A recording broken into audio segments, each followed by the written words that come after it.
नमस्कार बंधुगण स्पिरिचुअल सुविध विषय को आपण मानक स्वागत जनाऊँगी। आसतु आम आज कथा हाँ आम शरीर में तीनो गुण विषय एवं तीनो गुण को आम के नियंत्रण कर तीनो गुण ताला सत्व रजस्व एवं तमस। बंधु मैंने आप जानते आम तीनो गुण को आम के आयत्त कर आम तीनो गुणर लक्षण कौन। प्रथम गुण है सत्व। सत्व सब स्पिरिचुअल से रहा भल पाए। सत्वर कम है सब स्पिरिचुअल से रहा यूनिवर्स सहित से कनेक्ट हवा। आम जो आम पाखे सत्व गुण प्रवेश हुए आमर मन हुए ठाकुर पूजा करने ठाकुर प्रति मन भाव भक्ति बढ़ापी। जितेबले आम रजस्व आम पशिबा रजस्व गुण प्रवेश हम रजस्व गुण प्रवेश आम मन सब अस्थिरता हम विलास बसन रही जे मुझा खाइबी एटा पिंधि एटा नाइबी ए घर किणबी आज इे जी बुलिया आज सियाड़े जी बुलिया आमर रजस्वर कम। बंधु आमर तमस्वर कम है आम मन में राग हिंसा क्रोध अन्य मान प्रति हिंसा भाव ये सब आमको तमस गुण आम देहरे रही ये सब सृष्टि हुए। बंधु आपण भावतु ये सब जिनस को आम के नियंत्रण करवा। आम सब मन को कंट्रोल करवा आयत्त करवा। मन तो कह मुझा पिंधि एटा नाइबी एटा खाइबी किंतु आपण मानकर इच्छा बा मो निज को केमती आयत्त करी मो लक्ष्य केमती पहुँचबी। मन मन टी आमर मन तो सब कर मन को आम लक्ष्य करा कौन दरकार। मनटा सब आम यूनिवर्स पाखे लक्ष्य करवा। हे प्रभु हे परमपिता आप मत भल बाट देखातु। आम यहाँ को यूनिवर्स सलेंडर आम करूने सब बेले आम कहे यहीटा किदेवी से खाईदेवी। आम सबुठ बेटर है आम तीनो गुण को जब आम आयत्त कर सब जगह जीतीपर सब इच्छा को आम पूरण कर। बंधु आप भावतु आम कहीं मन को नियंत्रण करें। आर बहुत बड़ा कहानी अच्छी से कहानी माध्यम आम आपको बुझाई चेष्टा करी। आप भावतु आप एक नौकार बसी आपण एक गोटे नौकार बस हाल्का पवन शांत समुद्र पथरे आमको नहीं जाऊँगी। से कौन बंधु से जो नौकाटा से किए हाल्का पवन किए हाल्का पवन हूँ आमर सत्व गुण। बेगशाली पवन आम नौकाटा ओलटा पलटा करदे आमको बा अस्थिर करदे सेटा बंधु सी आमर है रजस्व। माने आम शरीर को सब बेले से आम मन को जे मुझा खाइबी सेटा खाइबी भल पिंधि भल नाइबी विलास बसन रही से आम जेटा करदे आमको नियंत्रण कर आम पैसा रोनी आम शरीर को सब माने आमको निद होनी ये होनी आम शरीर एपट सेपट होने ये कौन रजस्वर कम। रजस्व आम भर प्रवेश हो नौका हेटी किए नौका है आम शरीर आमको एपट सेपट किए करुचे आम मन से मन किए से रजस्व। रजस्व कौन कौच जे मु भल पिंधि भल नाइबी भल जगह को बुलिया जी ताकू आम कंट्रोल करार अच्छी। आम नौका को अटकाई दौचे किसी करें।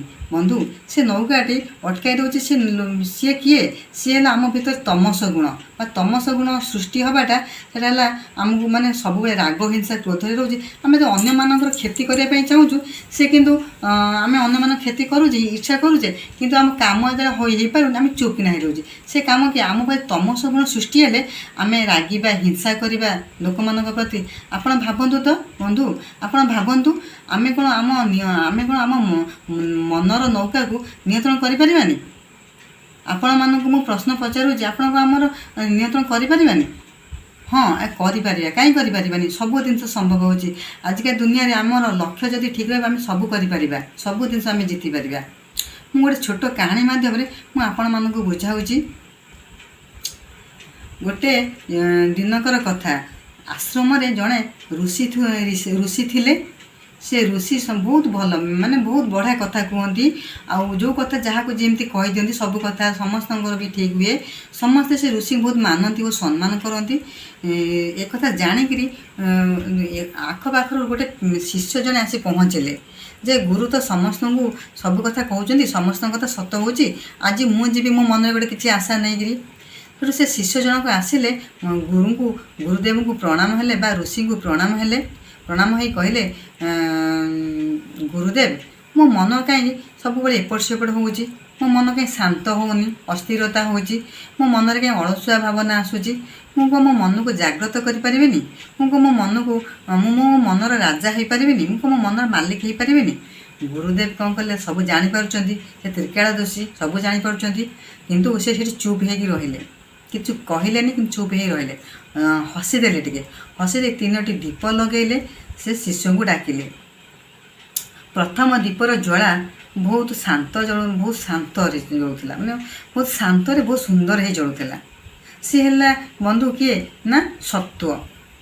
ଦ୍ୱିତୀୟ ଦୀପର ଜ୍ୱାଳା ବହୁତ ବେଗ ଥିଲା। ସେ ଦୀପଟି କିଏ ବନ୍ଧୁ? ସେ ଦୀପଟି ହେଲା ରଜସ୍ୱ।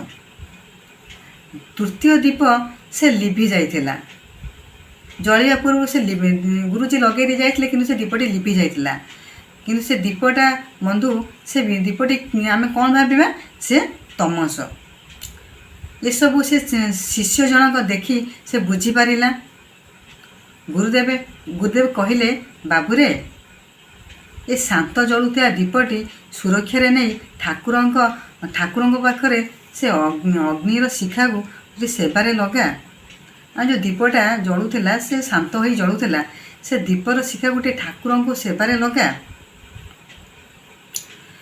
ସେ ଶିଷ୍ୟ ଜଣକ ବହୁତ ଖୁସି ହେଇଗଲେ ଓ ବୁଝିପାରିଥିଲେ। ସେ ଲିଭି ଯାଇଥିବା ଦୀପଟାକୁ ଲଗାଇଲେ, ସେ ସୁନ୍ଦର ଆଲୋକରେ ପରିଣତ ହେଇଗଲା। ବନ୍ଧୁ, ଆପଣ କ'ଣ ବୁଝିଲେ ଏ କାହାଣୀ ବିଷୟରେ? ଆମର ସେଠି ଆମ ଭିତରେ ଆମେ କେମିତି ଜାଗ୍ରତ କରିପାରିଲେ? ଆମ ତମସକୁ କେମିତି ଜାଗ୍ରତ କରିପାରିଲେ? ଆମ ରଜସ୍ୱ ସେ କେମିତି ଭାବନା ଥିଲା? ଆମ ମନ ଭିତରେ, ଆମ ମନରେ 3ଟା ଗୁଣ ଥାଏ। ସେ ଆପଣମାନେ ଦେଖିପାରିଲେ, ଜାଣିପାରିଲେ, ଏ ଭିଡ଼ିଓଟାରୁ ବା ଏ କାହାଣୀଟାରେ ଜାଣିପାରିଲେ 3ଟି ଗୁଣର କାମ। ସେ ତାଙ୍କ ନିଜ କାମରେ କେତେ ବ୍ୟସ୍ତ ଥିଲେ। ସତ୍ୱ ତା କାମରେ ପୁରା ବ୍ୟସ୍ତ ଥିଲା, ରଜସ୍ୱ ସେ ତା କାମରେ ପୁରା ବ୍ୟସ୍ତ ଥିଲା, ଏବଂ ତମସ ସେ ତା କାମରେ ବି ବ୍ୟସ୍ତ ଥିଲା। କିଏ କେଉଁ କାମରେ ବନ୍ଦ କରିବାକୁ ନାହିଁ। କିନ୍ତୁ ଆମେ ଏଠି କ'ଣ କରିପାରିବା? ସବୁ ଗୁଣମାନଙ୍କର ଗୋଟେ ଗୋଟେ କାମ ଚାଲିଛି, ସେ ତାଙ୍କ କାମରେ। ଆମେ ସବୁ ଗୁଣକୁ କେମିତି ଆୟତ୍ତ କରିପାରିବା? ଆୟତ୍ତ କରିବାର ଉପାୟ ହେଉଛି, ଆମକୁ ବନ୍ଧୁ କିଛି କରିବାର ଅଛି। ଆମ ଜୀବନ ଶୈଳୀର ଦୈନନ୍ଦିନ କର୍ମରେ, କର୍ମମୟ ଆମର ଜୀବନ। ଆମେ କିଛି ନା କିଛି କର୍ମକୁ ଆଦରି ନେବା। ସେ କର୍ମ ଗୁଡ଼ାକ ବନ୍ଧୁ କ'ଣ? ସେ କର୍ମ ଗୁଡ଼ାକ ଆମେ ମେଡ଼ିଟେସନ୍ କରିବା, ବ୍ରହ୍ମ ମୁହୂର୍ତ୍ତରୁ ଉଠିବା, ପ୍ରାର୍ଥନା କରିବା, ମେଡ଼ିଟେସନ୍ ଓ ଯୋଗ କରିବା, କର୍ମ ନିଃସ୍ୱାର୍ଥପର ଭାବରେ କର୍ମ କରିବା ଓ ସ୍ୱାତ୍ୱିକ ଖାଦ୍ୟ ଖାଇବା ଓ ଅଳ୍ପ ଖାଦ୍ୟ ଖାଇବା। ଆମେ ଖାଦ୍ୟକୁ ଚେଞ୍ଜ କରିବା। ଆମେ ମନକୁ ମନ ଯାହା ପାଉଥିଲେ ତାହା ଖାଉଥିଲେ ନା, ଖାଦ୍ୟ ଚେଞ୍ଜ କରିବା। ଆମର ଭାବନା ଯେମିତିଆ, ଆମ ବିଚାର ସେମିତିଆ, ଆମ କର୍ମ ମଧ୍ୟ ସେମିତିଆ ହେବ। ଭାବନା ବା ବିଚାର ଯେମିତି ଆସିବ, ଆମ କର୍ମ ସେମିତିଆ। ଆମେ ଯଦି ଖାଦ୍ୟକୁ ଯଦି ଚେଞ୍ଜ କରିବା ନା, ଆମର ମନର ଭାବ ସେମିତି ଆସିବ। ଖାଦ୍ୟକୁ ଚେଞ୍ଜ କରିବା। ଆମେ ସବୁବେଳେ ଈଶ୍ୱରଙ୍କ ପ୍ରତି ଆମର ଭାବ ଆସିବ। ଆମେ ଲକ୍ଷ୍ୟରେ ରହିବା ଈଶ୍ୱରଙ୍କ ପ୍ରତି। ଏସବୁ ବନ୍ଧୁ ଆମ ଜୀବନରେ ନିହାତି ଦରକାର। ଆଜିକା ଦୁନିଆରେ ସବୁ ପାଳନ କିଏ କରୁଛି? ଆପଣ ବୁଝନ୍ତୁ। ଆମେ ସବୁବେଳେ କର୍ମ କରୁଛେ, ସବୁବେଳେ ଆମେ କର୍ମକୁ ଲକ୍ଷ୍ୟ କରୁଛେ। ମୁଁ ଏ କାମ କଲି, କାହିଁ ମୋତେ ହେଲାନି ନା। ଆମେ କର୍ମ କରିଚାଲ। ୟୁନିଭର୍ସଙ୍କ ଉପରେ ଆମେ ଆମର ଫଳକୁ ଆଶା, ୟୁନିଭର୍ସ ତାଙ୍କ କଥା ସେ ବିଚାର କରିବେ। ଆମେ କର୍ମକୁ ଆଶା କରୁଛେ, ନିଃସ୍ୱାର୍ଥ ଭାବରେ କାମ ଆମେ କରୁନେ, ଆମ ଇଚ୍ଛା ମୁତାବକ କାମ କରୁଛେ।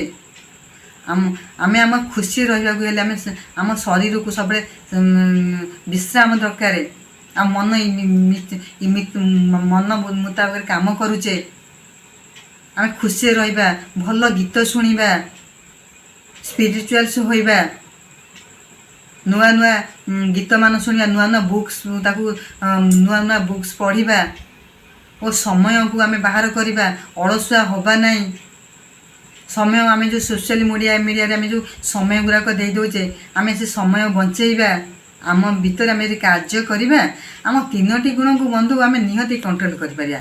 ଆପଣମାନେ ଭାବନ୍ତୁ, ମୁଁ ଏ ଗୁରୁତ୍ୱପୂର୍ଣ୍ଣ ଭିଡ଼ିଓଟାକୁ ମୁଁ ନିହାତି କହୁଛି, ଆପଣମାନଙ୍କ ଜୀବନ ନିହାତି ସୁଖମୟ ଆସିବ। କାହିଁକିନା ମୋ ଜୀବନ ବି ଏମିତି ମୋ ଜୀବନ ବି ଏମିତି ଆସିଥିଲା। ମୋ ଜୀବନରେ ମୁଁ ଏମିତି କାମ କଲାବେଳେ ମୋ ଜୀବନରେ ସୁଖମୟ, ମୋ ଜୀବନରେ ହିଁ ପୁଷ୍ପମୟ।